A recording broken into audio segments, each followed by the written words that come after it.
Hello, everybody. We're going to be talking today about Shibuya going to ban public drinking alcohol on the streets. This is something that we all saw this coming. It's been in particular during the Halloween season, something that the city initiated.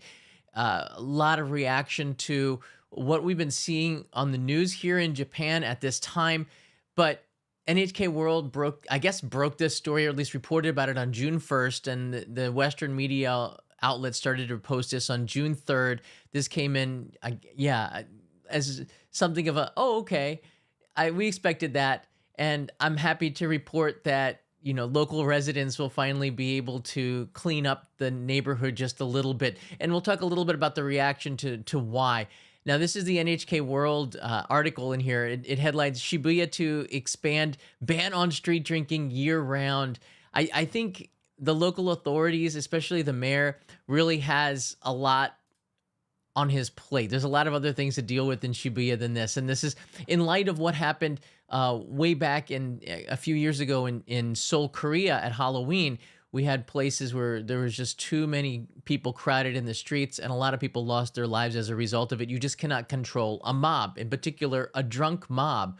But we've been seeing a reaction to over-tourism here in Japan is now coming quite heavy. And this is just one of many things. I think the mayor finally, and Shibuya Tokyo is a metropolitan area, like a state, and within there are 23 wards or 23 wards called ku. Shibuya ku is a city within the metropolitan area, and there's a mayor. The mayor of Shibuya is able to set up laws for his area independently, so this doesn't take effect in Shinjuku ward, for example, or Chuo ward, which is where I live, that's encompasses Tokyo Station, for example.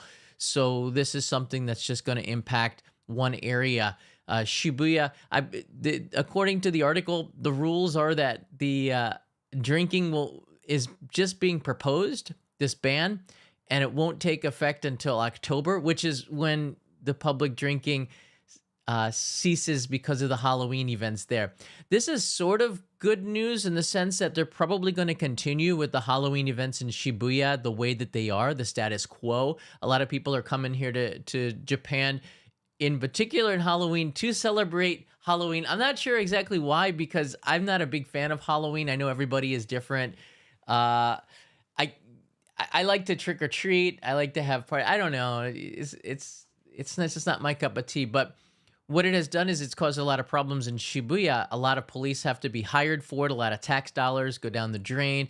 Local residents don't like it because it leaves a disaster afterwards. And if you're coming to Japan to make a mess and get drunk and vomit on the street and cause all sorts of trouble, don't come. Basically, the city doesn't want you. They don't want those kinds of, nobody wants those kinds of tourists. But this is the thing that really disturbs me the most. I'm going to show you this video. This video comes from 2019. And what is disturbing about it is look at all the people here. How do you control a mob of drunk people? There was a car parked, and these drunk people, I guess he took down his pants there. Looks like a wrestler. They just got on top of the car, and this truck, flatbed truck, it's a small light one. But when you get a lot of alcohol and a bunch of drunk people, dudes in particular here, look at this. Now they're going to flip the car. And this really outraged a lot of people. We don't see this in Japan. On campuses after football wins, I've seen in the United States where, trash dumpsters got burned and flipped. That doesn't happen here in Japan, okay? This is behavior that is over the top anywhere. It should be. No society wants to tolerate this kind of behavior. And you have people here that saw this, and of course, unless Japan takes swift action, it's going to be imitated by other people. So that's not what we want to do. And the reaction to this was pretty quick. Over the years, we've seen more police presence, more barricade, better crowd control. This is stuff that I think is a no-brainer. But I guess they're asking, is it even worth it? CNN picked up this story as well, and you can see popular Tokyo neighborhood to ban drinking in public places year-round. That's the thing. And Look, I've been looking at images online. A lot of YouTubers doing pub crawls in Shibuya, walking around drinking. We have that whole incident with, you know, in real life IRL streamers coming here making, they call them nuisance streamers here in Japan. Shibuya was a hunting ground for nuisance, I suppose. And that did not get lost on the mayor as well. When you look at the reaction, local reaction to that was just outrage. In particular, our family, we see this stuff on the news all the time, and it makes us sick to see people coming to Japan and doing this kind of stuff. It's just it's not what any of us expected with tourism. And look, Japan's going to have to find solutions to this, but you know, for me, I just don't see how you know, letting this go and not banning it was a right decision. This is the smart decision. It really is, in my opinion. What it is, according to NHK, is that let me get this up here, and CNN, they're going to ban it from 6 p.m. to 5 a.m. starting in October. So that means there's going to be no alcohol at this time served. I believe the way they did it at Halloween was that the convenience stores could not serve alcohol. And if you go to Shibuya, in particular, even right now, at night after 6 p.m., you see a bunch of foreign tourists, mostly Westerners, in particular, my countrymen, Americans, because we don't have public drinking in the United States. You can't just go outside with a beer and not be fearful of being arrested. There's open container laws in the United States. As far as I know, you can't drink until you're 21, but the drinking age here in Japan is 20, so younger people can come here and be irresponsible about it. But I've been telling people on this channel for years, when you are irresponsible and when you break the rules and you do it in a way that gets media attention, the reaction in Japan is swift and it is harsh. They go to the extreme because then they can understand the problem and then roll it back a little bit if needed. I remember, again, I use this example quite a lot because it impacted me. A Japanese guy, flew a drone onto the roof of the prime minister's residence, and it crashed on the prime minister's roof. After that, Japan quickly banned all drones and then gradually over the years rolled it back. And now they have policies where you can register your drone online. In fact, there's let me see if I can pull up another video. There's another video that I want to show you. There's a guy who brought his drone. Do I have it here? I'll see if I can pull it up. A guy who brought his drone in about 10 days ago, and he okay, this is the next one. He actually flew it from his hotel balcony to Tokyo Tower and did a POV video of the drone flying around Tokyo Tower. It is a hideous, hideous thing. And like, it's scary because what happens if the drone crashes or something like that? You know, what happens if he hits somebody? There's no consequences because how do you track all of these people? How do you find him? I guess he put it on social media and eventually got caught. I'm not quite sure. I didn't follow up on this story, but it's something that with over-tourism happening, we're going to see more and more of these incidences coming, and it really scares me because it's not controllable. You know, it's not something. I'm gonna see if I can pull this up here because I think it's maybe this is it here. Okay, maybe this is not the one. I'll put a link in the description to it. It's quite disturbing to see the drone shots. They're kind of cool shots. But this goes against the rules, and when this happens and gets media attention in Japan, they really come down hard on it. The same thing is happening now in other places. Now, you know about the ban in Shibuya. This is expected, and I think it's going to be something that cleans up the neighborhood. Drinking beer in front of the convenience stores is not something that Japanese typically do. It's a little bit like abusing the freedoms that we have, and when that happens, they take it away. So again, this is a reaction to, you know, stuff like this and the IRL streamers and a bunch of other stuff that has happened over the last couple of years. And it's all really just built up into this, a ban on alcohol being able to, if you have it, you're going to get fined, you're going to get in trouble for it. And the more that these issues, the more that these problems come in Japan, the more that we see this in the news, the harder and harder Japan's going to go. And this blows my mind because we have something here in Japan called omotenashi. WRX Turbo is in the house. How you doing? Omotenashi is this feeling that Japanese have. This is why you don't need to tip and get really world-class service in Japan. The reason is because this omotenashi spirit, wanting to serve customers and being able to like have a feeling behind it, being a good host. That's something that I think Bradshaw Studios also, thank you very much. And I want to say Wolf7, I'll get to your comment in a second here. But this is my biggest fear with all of this.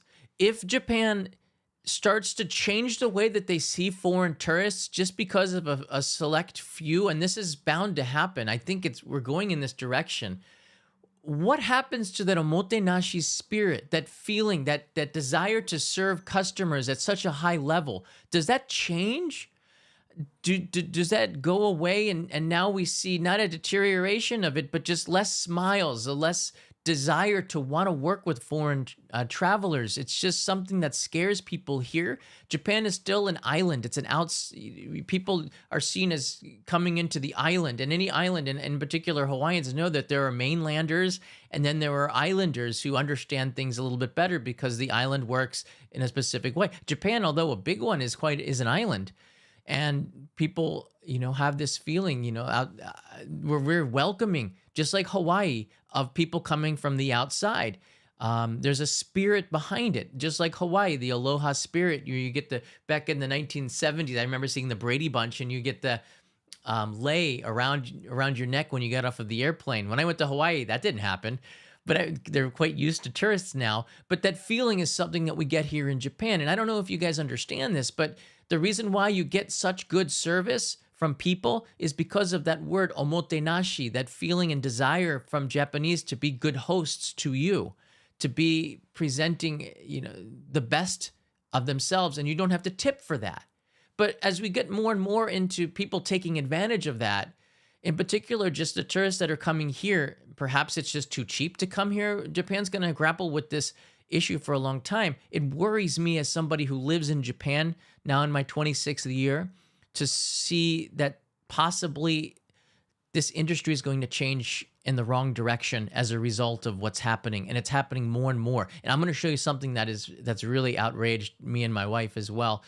She showed this to me last night, and I was quite worried about it. Wolf7, John, how about punishing individuals with fines, year-long bans from bar areas and establishments instead of punishing the majority of the people? That's really hard to do. The way that Japan works is different, though. They typically the society polices itself in many ways. A friend of mine who I'd worked with for many years in the TV industry, I asked him about why are Japanese so honest? There's the videos where people drop their wallets and Japanese will pick it up and give it to you, they'll turn cash into the police department.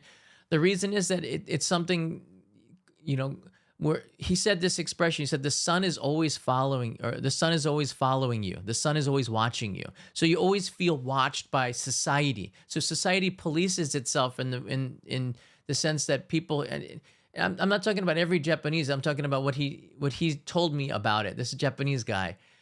There's a sense of shame and a sense of, I guess shame or guilt if you don't return the wallet the way it was. Or there's also a great feeling of personal belongings for other people and not wanting to, making sure that they get it back. People think about other people being in their shoes as well here in Japan.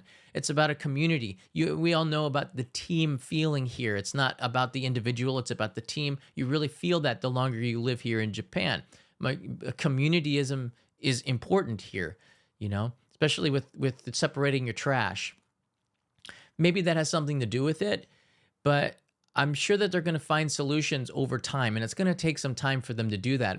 I'm guessing by the 2025 World Expo in Osaka, we'll have a clearer vision of the direction of tourism here in Japan, but it is worrying to me right now what I'm seeing so often now in Japanese media. Super me crazy man, John. This, like the outcomes, is going to make foreigners limited or unwelcome people, not to mention tourists might even have to permit cards just to walk. I don't think it's going to go that far. Let's be honest here. The tourism industry is growing in Japan and they just have to find ways to cope with it. But you got two things here in play. You have the desire of a growing sector in Japan. I mean, we're in a country with a declining population. We're in a country with where the yen is getting weaker, where inflation is starting to come up. It's harder to afford things. We need tourism in Japan. Everybody recognizes this. But how far do you go in giving up your own daily lives? Seeing this in the news, it's just concerning to a lot of people. And you know, I think younger people in Japan are more used to change, but the older generation, which is dominant here in Japan, is not. I mean, fax machines are still a thing here. People read newspapers on the subways more than any other country in the world. You see them sold. Of course, it's dwindling more, but it's still, newspapers are a thing here in Japan. So I mean, that an analog thinking is still very prevalent within the culture, and it's going to take more time to change. Just look at tattoos and going to public onsen and public bathing. It's changing now as a result, but it's slow to do that because people know that it's not going to be gangsters in the baths all the time. They're getting rid of tourists who have a lot of money, but that's just the way people think. Things are a little bit slower in Japan than in the United States. And this surprises people because everybody sees Japan as a modern technological wonder, and it is. But it is also an old culture that goes back centuries, millennium more. And it's built upon this that you have to respect because it works for people here. It might not work for people on the outside, but it works for the people here. And when it doesn't, changes do occur. There's a lot I can talk about this, but I want to get into showing you some other things here. Guys, I appreciate the super chats, and I'll take some questions at the end of this. So the other day I showed you this. Hold on a second. I showed you this one here. This is a tourist. She's been getting some news. I talked with the guy who shot this. He's from Qatar, really nice guy. We spoke on Instagram back and forth. He's already returned home. He let Japanese TV use this clip, so it's been on Japanese TV now. He was contacted by Fuji TV and stuff when they ran this. But this deeply disturbed me, and this is the other story that happened here. This is what we were talking about. There was an English guy who came under pressure. Japan Twitter, the Twitterverse here in Japan showed tourists from England doing something like this. This is another tourist, but this is Yasukuni Shrine in Kyoto, and you can see just this, when you see local people in a place of worship, this is like considered the same as a church or other places. That really makes people upset because you're doing it with with malice. You're doing it to what? To break it? To cause damage? And we see this, and this is a place of worship. This is a place where people pray for their dreams, for if someone's sick, they go here and they pray for God to give them strength or to help for a speedy recovery. To me, I want you to think like that when you watch this, because this is what this kind of place is to people who live here in Japan. And I've been here and I've given money and I've prayed for a lot of you in the series by going to shrines and temples. It's a place of great respect. It's a place where people put a lot of feeling into it. And when you see this, just making a joke out of it, it really does anger a lot of people. This is, again, something that's just so fresh in the news, that's just fueling this. And when I'm sure the mayor of Shibuya had to consider, how do you make your ward safer? How do you make it better? Not just for the tourists, because let me be honest with you, the majority of you that are watching are not the people who are doing this kind of stuff. But the mayor is thinking, how do I make Shibuya better for the people who want to go out to restaurants, to enjoy Japan, enjoy Tokyo? Well, we have this ban at certain holidays, at New Year's, the countdown parties, and now we have it at Halloween. Let's ban alcohol in general in this area because it's just been abused too many times over and over and over again. I'll talk about this more. I have a couple of friends here that do a lot of public drinking on the streets. We'll maybe have some reaction to this because I think it is a really big topic that we haven't discussed enough here. In other news, Mount Fuji, Fuji City, the Fujisan Bridge of Dreams has put up a barrier apparently as a result of illegal crossings there. That's very similar to what happened in Kawaguchiko. There's a lot of stuff happening in Japan that just is concerning to me. I want to know what you guys feel in the comments below. What do you think about Shibuya and this alcohol ban here? You know, I think it's something that was a long time coming. I think they needed to do this. But I think what you guys have to say probably is more interesting. I really want to hear from you. Let's look into the comments now as the article scrolls on the right side here. I feel upset to John what the person is doing. Thank you. Release the National Guard, writes in Pee-wee's Treasures. You mean Japan, the Japan Self-Defense Force? I don't think that's going to happen. But the Japanese police are more than adequate to deal with something like this. So that's why my country is soon to be the next Japan. Yeah, there's a lot of issues. This over-tourism is a negative word. It's an issue that I think a lot of people are going to be dealing with. A lot of countries are dealing with right now. It's not just Japan. But when you know, Shibuya, a lot of people live there. I don't think we realize a lot of people live in Shibuya. This is their home. It's not a tourist. It's not Disneyland. You're walking around where people go to work, where people are at home. And this is where the issues start to really resonate. And this is why the problems and resonate. And I mean, in local councils like this, so that we want to make changes here, right? We don't want to live. We want our home to be clean. We want our home to be livable, and we want it to be a beautiful place for you, the tourists that come to visit here. And for a minority of you, it's not. It's a nasty place. Shibuya to me is not a great place. It's not a place that I don't feel that Shibuya is. I live here in Tokyo. It's not a place that I would want to stay in a hotel, for example. But I understand why a lot of you do. It's a vibrant place. It's a colorful place, but it's a dirty place. There's rats there. There's crows in the morning. It gets cleaned by volunteers.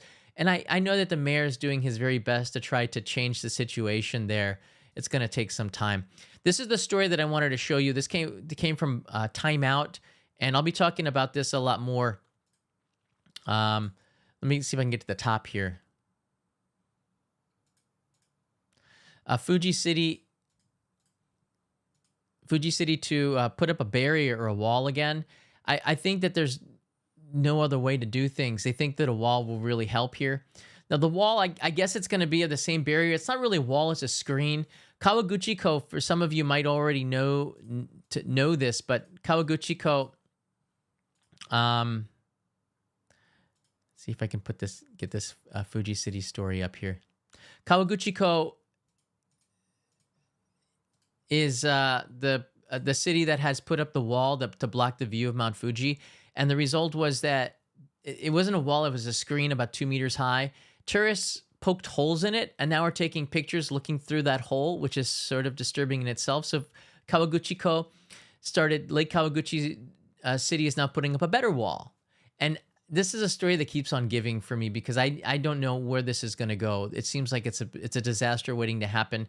A bigger wall. The reason why it was a screen was to let some airflow go through there to make it seem like it was temporary. Now they're putting in more of a thicker wall.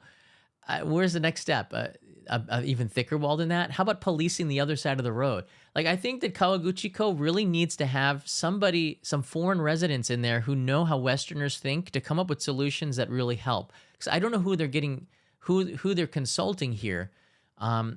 I really wanted to help. I don't know what I could do, but I tried to get in touch with the city hall there, and they only would talk with media like CNN and BBC. And this is the thing that really disturbed me about Kawaguchiko and this over-tourism problem. As somebody who wants to help, and it's their right to say no to it, of course. Like, I think that the problem was created by social media.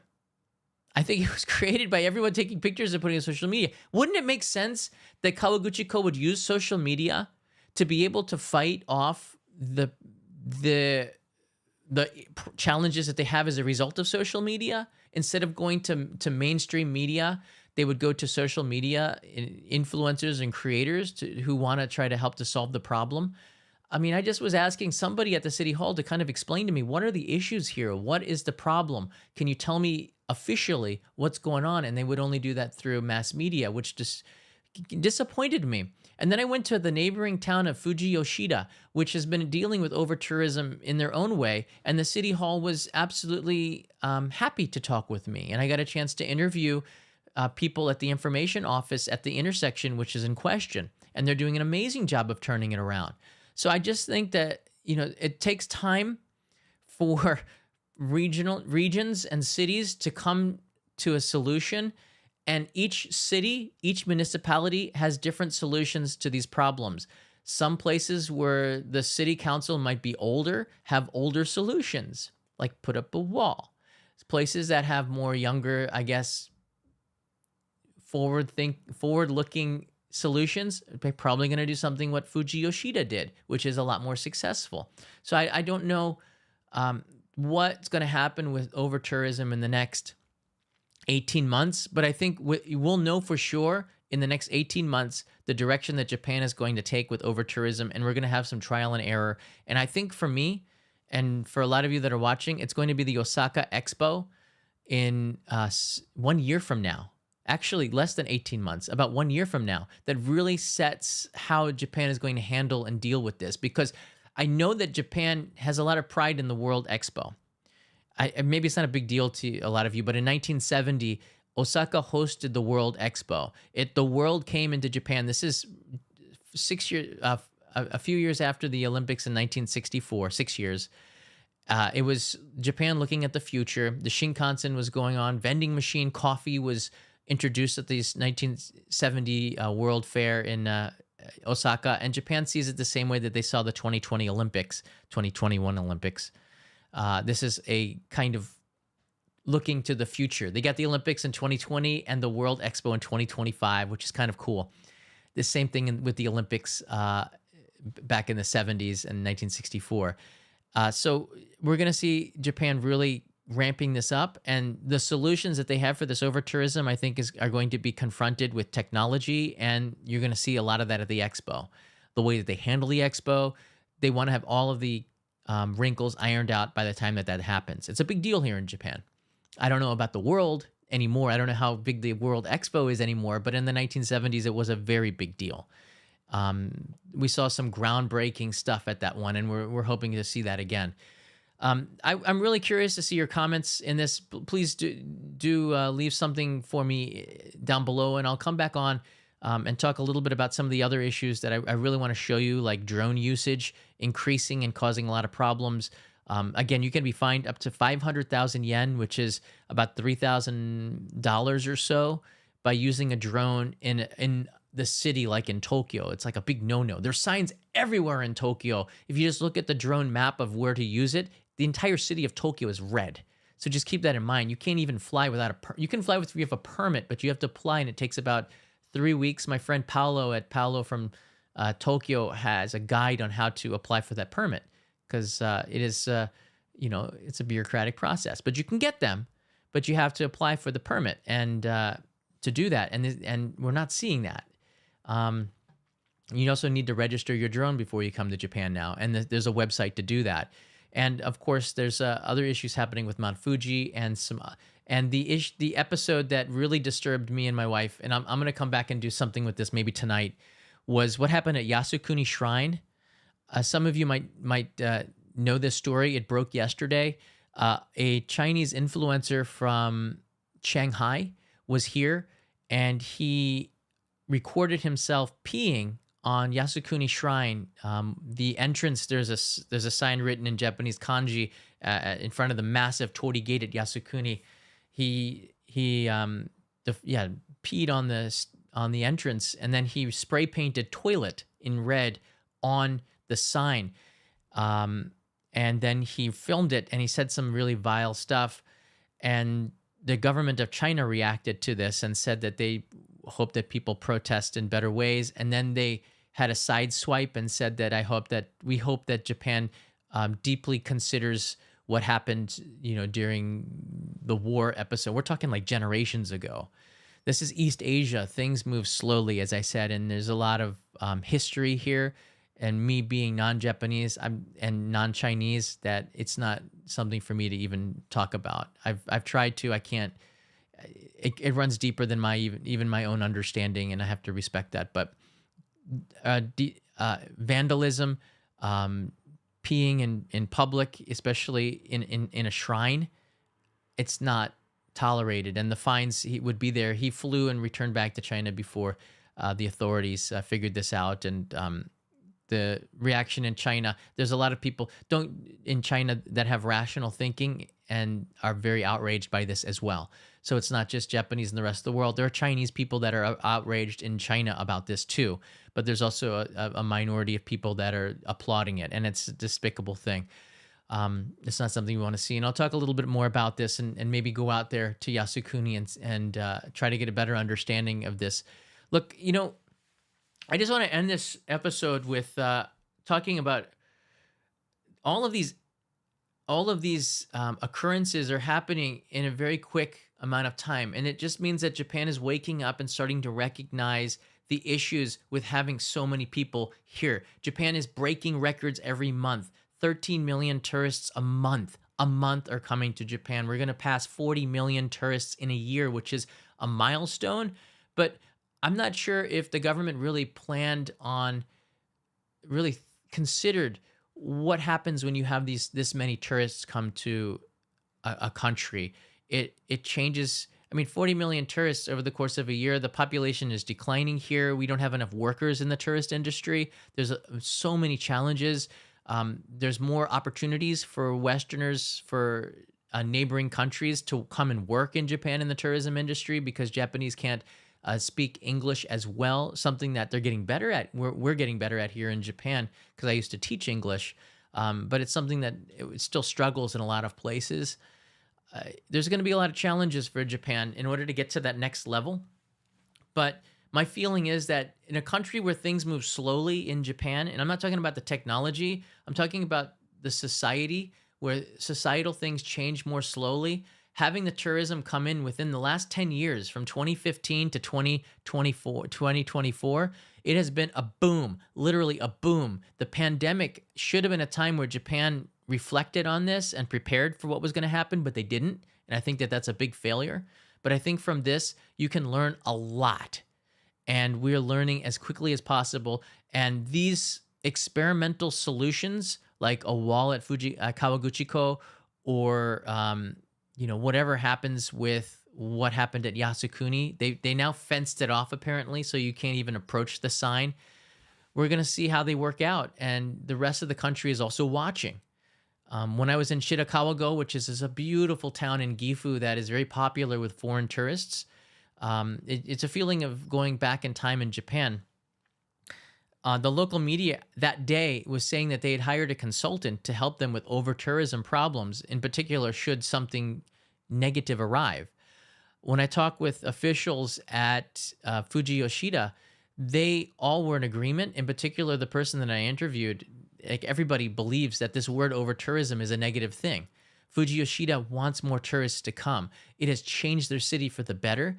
A street that was declining, that retro street that a lot of people have taken pictures of Mount Fuji, is now becoming a vibrant place with new restaurants, cafes. It's all a result of foreign tourism that has turned around an area of the city. It's such a positive thing, and the city sees it as a positive thing, and they want to keep tourists as safe as possible. But how do you do that? It's growing pains for every single municipality around Japan, and I think everyone is watching now. Everyone is watching you. And when you come to Japan, everyone is seeing how you react. Everyone is seeing how they're curious on what you feel about new attractions, what you feel about visiting Japan, where you're from. They take pride in the fact that people love coming here. They love the food, they love the services, but they're very upset when, like Japanese people are doing their best, and they see stuff that they're seeing on TV, and everybody is smart enough to know that these are isolated incidents, but they're occurring more and more. And it's just because that there's more numbers of tourists coming in, there's a growing percentage of people that are doing this, and there's more people coming in, 13 million tourists. That 0.001% is a lot more people than it was when there was 5 million tourists. So more of these occurrences are happening. Like the Canadian couple that wrote their name into Todaiji Temple in Nara, which is one of the oldest wooden buildings in the world. It's an incredible place with the big Buddha statue inside there. And it was a Canadian couple that wrote their names, like carved it in the wood at the like this kind of stuff you can't make up. This is absolutely disgraceful. And everyone who's watching this knows better. But there's that percentage of people, and self-policing right now is the best way to do it. And if you see people who are doing stuff like this, please let them know. And I think that can be a short-term solution until people here kind of figure that out. You know, we see this happening. If you see somebody destroying a temple or a shrine, if you see somebody who's not acting appropriately, please tell them to stop. Because the reason why is this impacts not just me who lives here, it impacts you who come to visit. And these laws, these rules, like what's happening in Shibuya with alcohol being banned at certain times now from 6 p.m. to 5 a.m. starting in October, this really, really, it shouldn't have happened. It wouldn't have happened if we just were policing each other, perhaps. I don't know. But the trajectory that things are going just really does worry me as somebody who lives here. And I think you're going to see other creators, in particular YouTubers, foreign YouTubers who are living in Japan, start to speak out more and more about this. Some already have, and I encourage that so very much, because it's all about bringing attention to it and letting you know that this is happening, and if you do see it, it's wrong. People just don't know that this kind of behavior is wrong sometimes. Media exposure can always have an overemphasis effect to accentuating the true reality of a problem. What does the data reveal? You need data, after all, to justify decisions and bans. Absolutely. I think this is one reason why things have taken a little bit longer in Japan too. Thank you for that comment. Things take a little bit longer in Japan because they need to come up with a consensus. There's no like one leader who makes a decision. Eventually there is. But people discuss this for a very long time. It's very hard to come up with solutions in Japan. It's just the way Japan works, at least in my experience of living here for so long. Do the way that Singapore does. Charge fines, big ones. That's why Singapore is a fine country. Fine country. But like I think that Japan has a different way to approach it than Singapore does. And I think we can learn from Singapore, of course, how they approach it and their reaction to it. I mean, I love Singapore. I don't do bad stuff, so I don't worry about it. I don't bring bubble gum into Singapore. I know the fines because I do my research before I go to Singapore. And we have so many people from Singapore watching, and I love our Singapore community. We had 100+ people come at a meetup when I went there last in 2018, which was incredible. My wife and I were overjoyed. In fact, I still got so many gifts from from everybody coming to say hi to me from Singapore that I cherish here. And I think Singapore is a beautiful country. They're just a lot harder than tourists. And this is my greatest worry. And I want to end with that. And I really appreciate that comment. My greatest worry, and I'm going to reiterate it again for you, is that we lose that omotenashi spirit that has been in Japan for as long as I can remember, longer than I've been here. It's like goes centuries, millennium, where you are very welcoming to guests and people who are coming into the country, and that shows. Japan is the best service worldwide without having to tip. You don't have to tip people here. In fact, tipping is sort of insulting because that omotenashi spirit, I can't tell you enough about it. It sounds like a marketing term. It's not. It's a word that's used in marketing now, but it's something that's deep within Japanese hearts that you cannot explain because you don't understand it. You're born into it, I suppose, of wanting to serve other people. And that's why you get amazing service. And I'm seeing the longer I live here, the more I can understand it. It's a feeling. It's not just a job. It's a feeling you get. It's, seeing somebody and wanting to help them. But the problem is, and this is the part that really I can get a little bit emotional about is that as we see tourists who have Western approaches who didn't really study about Japan at all, don't know about the culture, people trying to help you and be really helpful, and then turning into that victim, I guess you could say Karen mentality of a little thing that perhaps didn't go right and going berserk. We don't know how to deal with that in Japan. You don't get what you want. Anger is the one emotion in Japan. I learned this over years of experience. Things can go wrong for you. It can go colossally wrong for you. Check yourself before you get angry, because nothing good will come in Japan if you're angry and you go berserk. The police will come and drag you away as a nuisance or a public safety thing. Nothing good comes. Maybe you can get free stuff if you get angry or you become offended. It doesn't work here. The opposite happens. What you do is to solve problems, the best you can do is appeal to people's sense of shame for not giving you better service. And it works. You appeal to them from the heart. You tell them, look, this really happened and I can't do this. I feel really disappointed. I expected more things from your hotel. I expected more from your restaurant. And that will have more of an impact on the restaurant and the owner who's Japanese than getting angry will. It will have so much of an impact. In fact, you might get what you actually wanted by taking the reverse tack. Things work opposite in Japan. People back into parking spots. They don't go front first. It's like completely opposite. How do you get your stuff into your trunk if you back into a Costco? I never understood that. That's the way Japan does. Even the grammar's backwards. Baller desu. It's a ball. Like, ball came first, not the verb. So I want you, before you come to Japan, think about it, that sometimes your first reaction, check yourself before you say or do anything. And when you have a strong emotion, stop, think a little bit, then approach. Because the worst thing that can happen is to get really angry. If the police ask you about something, remember you're in a foreign country and comply. Okay? You can, by the way, you can also record the police in Japan. And from what I was told, you don't have to blur out faces of police officers. They're public servants. But look, the Japanese police are here to protect and to make, and their main job in the city of Tokyo is probably giving directions to lost tourists. There's a map in every koban or police station, and they're probably the busiest helping people get where they need to go.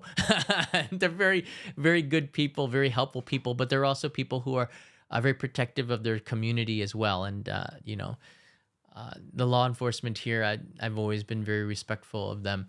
I have a ton of stories about this. I remember sitting down and there was a police officer who was also off duty getting a meal, and he asked me, he said, "Are you married?" And I thought that was a bizarre question to ask me, like as a police officer. And I said, "No, not yet." And he asked me how old I was, and I told him, and he was thinking about my well-being. And he said, "Look, more people are happier and better citizens when they're married." I thought maybe that was an overreach, but this is still Japan, and he's thinking about his community, and he's thinking about me as well. And eventually I did get married, but I thought that was interesting. And it's just a different way that people think here compared to in the West. And, I'm always thinking the best of people. And even when we have come up with these people that are really disruptive and negative, then you really have to reset yourself and remember that 99% of the people are not like that.